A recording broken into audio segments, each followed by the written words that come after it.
Let's fly the visual simulator. You'll see some air work and some ground work, including a circling approach, a return to the airport under emergency conditions, full of ILSs, and some exercises on the ground.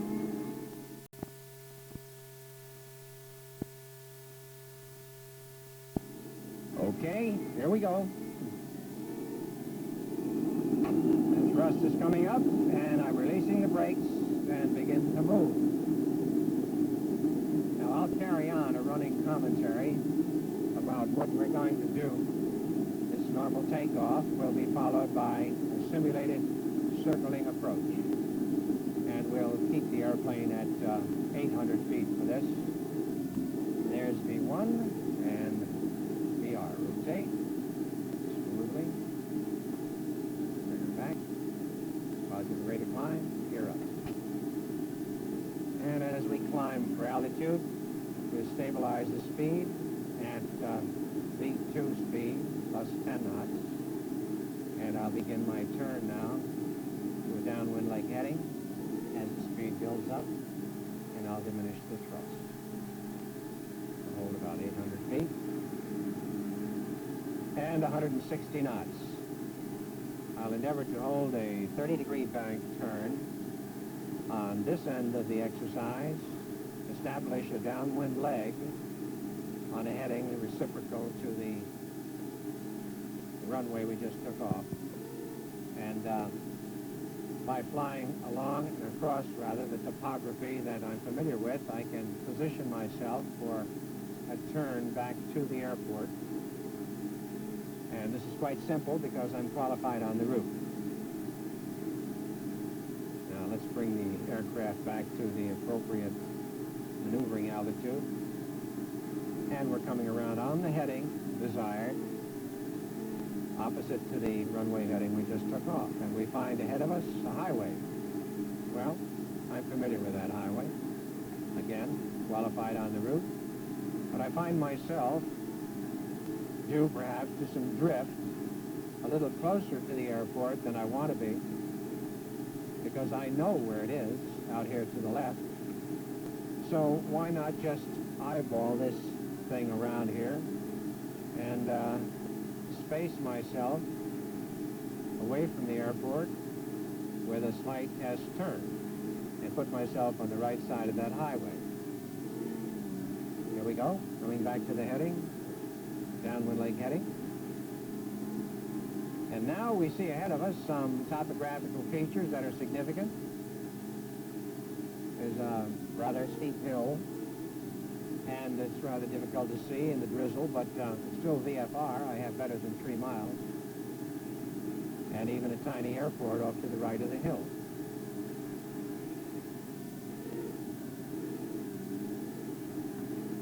Now as I cross or approach the hill that I mentioned, and the airport passes from view, and it is passing from view, and I cross over a river, which is right on this route, I'll begin a turn that'll put me in a position to maneuver for a final landing after I complete the turn.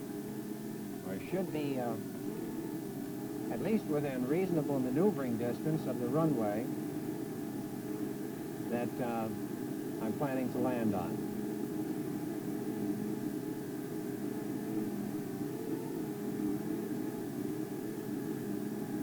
Okay, there's a sand pit I'm quite familiar with. And here's a river under us. I know where that is. I know that sand pit up above. Its relative position. If I just continue my turn, I should be in a pretty good position to maneuver for a landing. Gear down, please.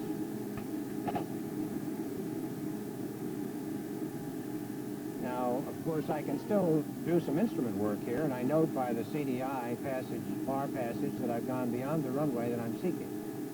Okay, I'm lined up with the runway to the right, or rather the right runway with the runway and lights blinking. But I don't want to land on that runway, so I'll just continue my turn around and make a gentle S-turn to land on the runway which I just took off. And full flaps, please. I can begin my descent now, Average descent speed of about 700 feet a minute. And eyeball the runway. I'm a little high. Diminish the thrust. Ease the nose down. Take a higher descent rate until I get into the slot.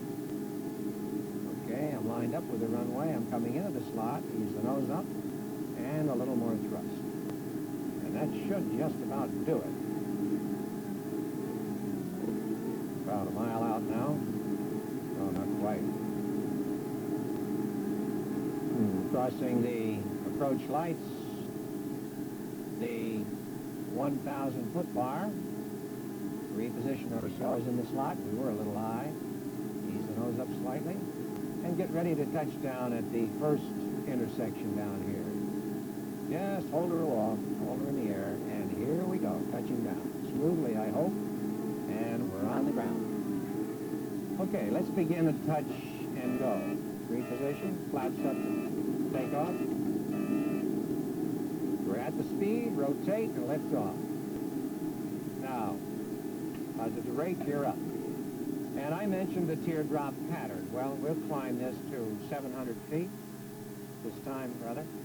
And I let the airplane move ahead here a bit, get beyond the runway, level off, and begin my maneuver to reverse direction and land on the runway. We just land in the opposite direction.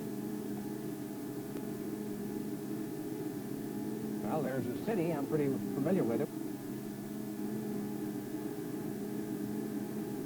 And I'm coming around to a perpendicular heading. When I achieve that, I'll reverse my position, and geometrics of this pattern should put me just about in alignment with the runway which we just took off.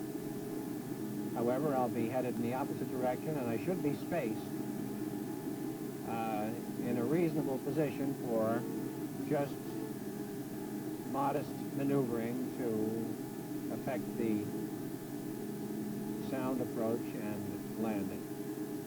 Now we're coming around. We'll be approaching the base leg from the opposite direction here very shortly. Everything in balance, the thrust balancing the drag, maintaining an altitude. And here comes the base leg heading. I know this topography out here. I know where that lake is. And there's an oil farm, gear down. I'll continue the turn, and that should put me in alignment, if not in alignment with the runway, but if not in alignment, at least within reasonable maneuvering distance to it.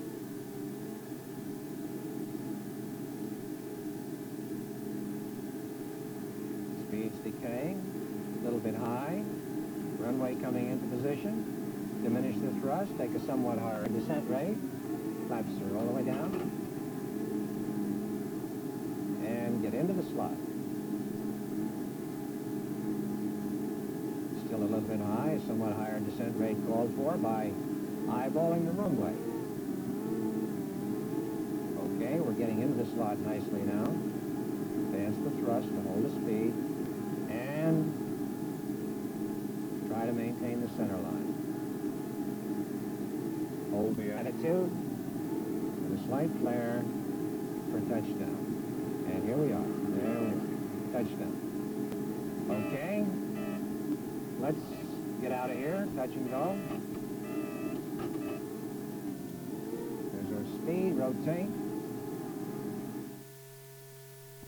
We've been holding the simulator at a 1,000-foot level. And we have a ceiling. I'll ask the operator to release the simulator, and we'll simulate breaking out under an 800-foot ceiling with unlimited visibility. Thereafter, we will have received word from the tower that the runway we wanted to land on is being occupied by a disabled aircraft. And he will give us an option to either go to our holding fix or to redirect ourselves and to land on the adjacent parallel runway. Now remember, we have an aircraft that has a gross weight at the moment of 330,000 pounds, and we're going to test its ability to maneuver, but more important, we're going to demonstrate the utility of this fine visual system to train pilots for this very exercise. Let's release it. And we're out of 1,000 feet. And very shortly now we'll begin to see things beneath the clouds, and the visibility should be pretty good. Unlimited, in fact. Out of 900 feet, 800 feet coming up. And there we are. Okay, runway dead ahead. And we're approaching 700 feet. Well, we've just gotten the information. It's not too pleasant, but all right, we'll take it off the automatic pilot. Add thrust, pitch up. We're in landing configuration. Just keep it in landing configuration. And we'll head for the runway over here to the right. There isn't any great problem here. We simply establish the turn when we know the radius of the turn will align us with the runway, and we re-establish our descent. We just gradually slope around and then get back in the slot. And if we overturn, or rather go beyond the center line, we simply turn back to the runway. Now I'll take a somewhat aggressive descent rate because I find myself high in the slot, and get down in the slot, and a little more thrust, ease the nose up, over the center, and bring the nose up for flare, get ready to touch down at this intersection. Here we go. And we're on the ground, right there. Okay. Now, we can go through the landing procedures by pulling the speed brake up, hold the nose on the runway, reverse the engines, and apply the brakes.